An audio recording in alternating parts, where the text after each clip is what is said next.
1B. Hardly an address to inspire confidence.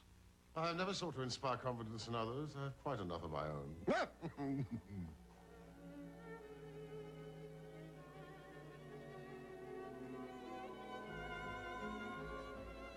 Hello, I'm Diana Rigg at the Old Vic Theatre in London.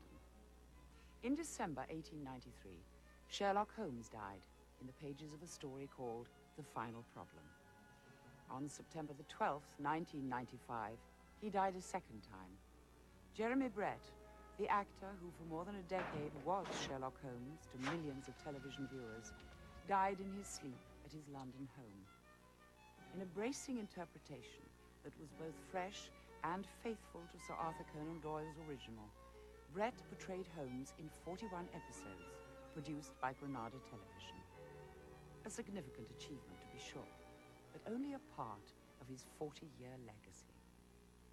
Jeremy Brett was born Jeremy Huggins in the coal-mining county of Warwickshire on November the 3rd, 1935, the youngest of 4 sons of a hot-tempered soldier and his Quaker wife.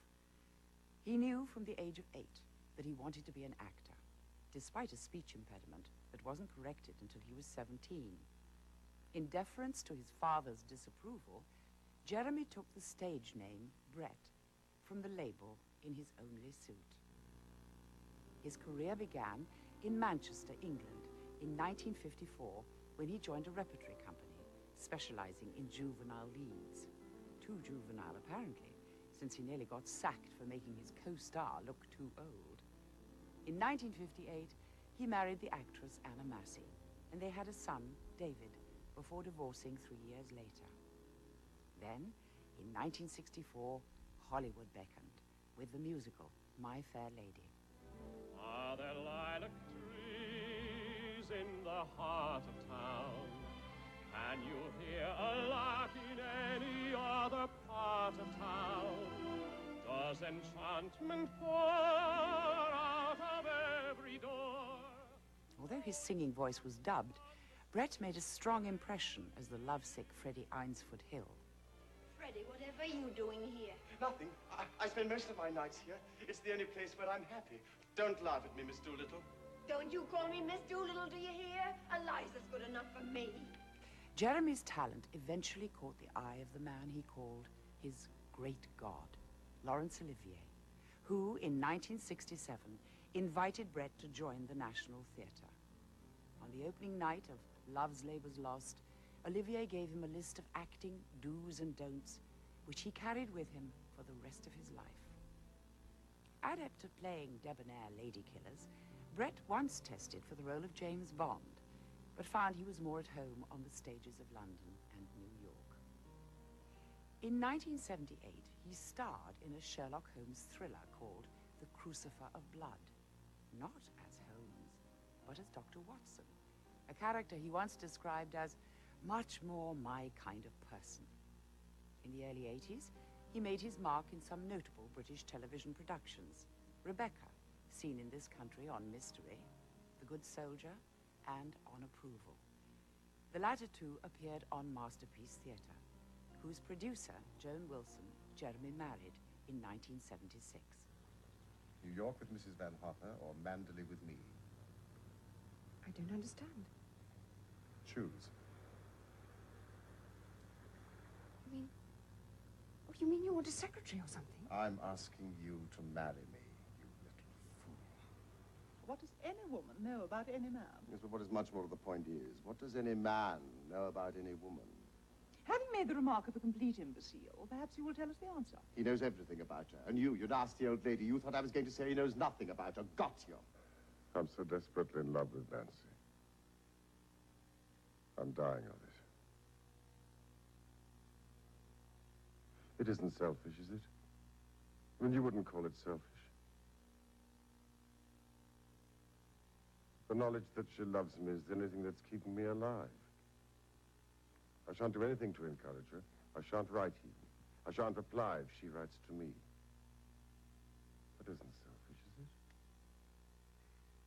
An outgoing and charming man, Jeremy Brett was in many ways the opposite of the character for which he will be best remembered, Sherlock Holmes. I'm a romantic, heroic actor, he once said. So in playing Holmes, I was terribly aware that I had to hide an awful lot of me.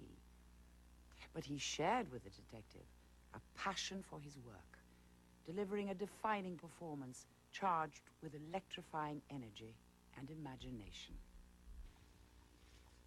You're right, Homer. Sorry to have alarmed you, Watson, but your reaction was instructive. With the help of the God of Justice and my colleague, Dr. Watson, I will give you a case that will make England ring. There's no easing to be done, Watson. Nothing to test my brain. Vanderbilt and the Yegma. I should like some tea, Holmes. Vipers, Vigord and the Hammersmith Wonder. Did you say something? Shall I call down for some tea? Good old index. You know, you can't beat it. Are we to give serious attention to such things? It's pure lunacy. She died of fever some years ago. Look, it's absolutely essential that I put you in the full picture. Continue just as you are doing, Reverend. It is often Holmes' method to absorb all relevant detail with his eyes tight shut. Stench of hell!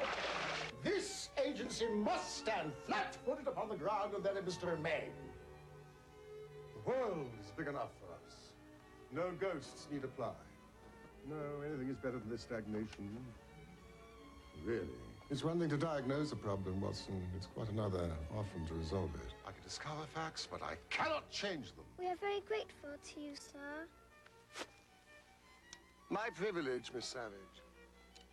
But I assure you, I will give it my best.